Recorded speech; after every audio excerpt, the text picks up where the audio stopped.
You know that moment when you snap?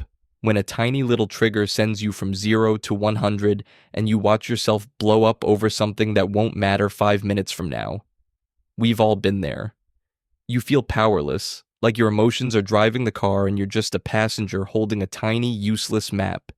It's frustrating because you know you're better than that outburst. But in the heat of the moment, self-control vanishes. This isn't about becoming an emotionless robot. This is about taking the wheel back. What if I told you the secret to unbreakable emotional stability isn't aggression or suppression, but deep, deliberate patience? Today, we're borrowing a profound lesson from the Japanese tea masters. They don't just make tea, they practice chanoyu, a ritual of intentionality, calm, and utter presence. Every movement is slow, considered, and perfect. We're going to translate that intentional slowness into 5 actionable steps you can use right now to master your emotional operating system. This is how you stop reacting and start choosing. The first step is what I call Nalan, Wandebu, the clean bowl rule. In the tea ceremony, the tea bowl is meticulously cleaned and warmed before the guest arrives.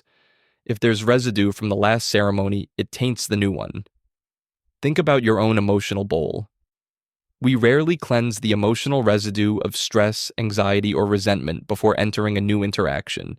You walk into a meeting still simmering over a fight you had this morning, and boom, you're already at a disadvantage. The clean bowl rule means dedicating 5 minutes to shake off the previous event. Before you open that email, before you walk into the house after work, take 3 deep, square breaths. Acknowledge the emotional luggage you're carrying and set it down. You don't have to solve it, but you do have to consciously decide not to let yesterday's bitterness contaminate today's brew. 2. The pause protocol. A tea master never rushes the water. It's a slow, deliberate pour that respects the temperature, the leaf, and the ceramic. When a trigger hits, that rude email, the traffic jam, the demanding boss, your instinct is to immediately pour out a reaction. Stop. Implement the pause protocol. This is a deliberate 3-second delay between stimulus and response. 3 seconds is enough time for your rational prefrontal cortex to catch up with your limbic system, which is currently screaming that you're about to be eaten by a saber-toothed tiger. If you need a physical anchor, try this.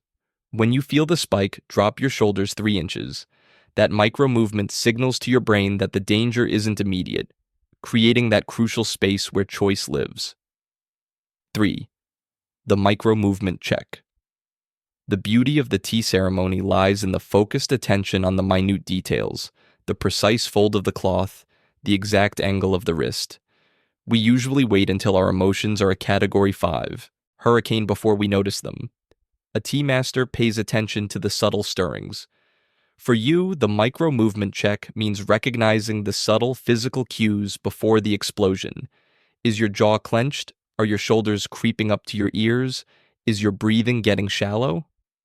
These physical shifts are your body whispering about stress before your mind starts screaming.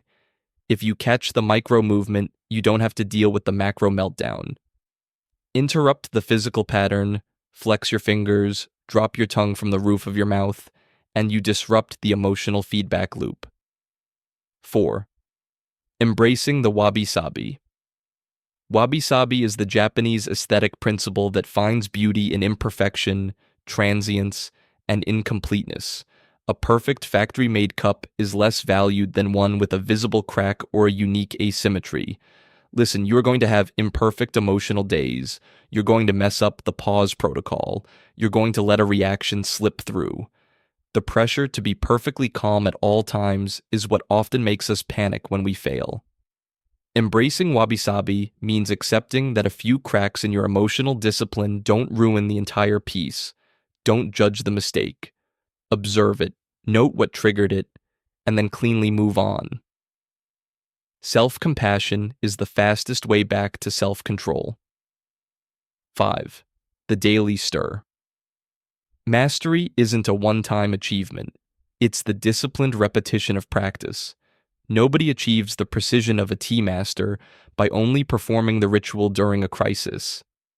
It's the daily, quiet stirring of the whisk, the constant, mundane practice that builds mastery.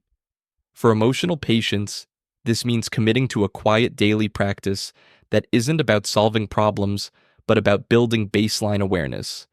This could be 10 minutes of meditation, journaling about your energy levels, or simply sitting in silence without looking at your phone. You build resilience by showing up for the small, easy days so that when the hard days hit, the process is already second nature. Emotional mastery isn't a destination, it's the disciplined repetition of slow, intentional choices. You have the power to step off the emotional roller coaster. It takes courage to slow down, but remember this: patience isn't passive, it's the ultimate act of self-command. By adopting the calm, focused intentionality of the tea master, you transform those moments of reaction into moments of true personal power. If this script resonated, hit that like button. Subscribe so you don't miss our deep dives into performance and mindset. And tell me in the comments below, which of these 5 steps are you committing to practicing today? I want to hear about your daily stir.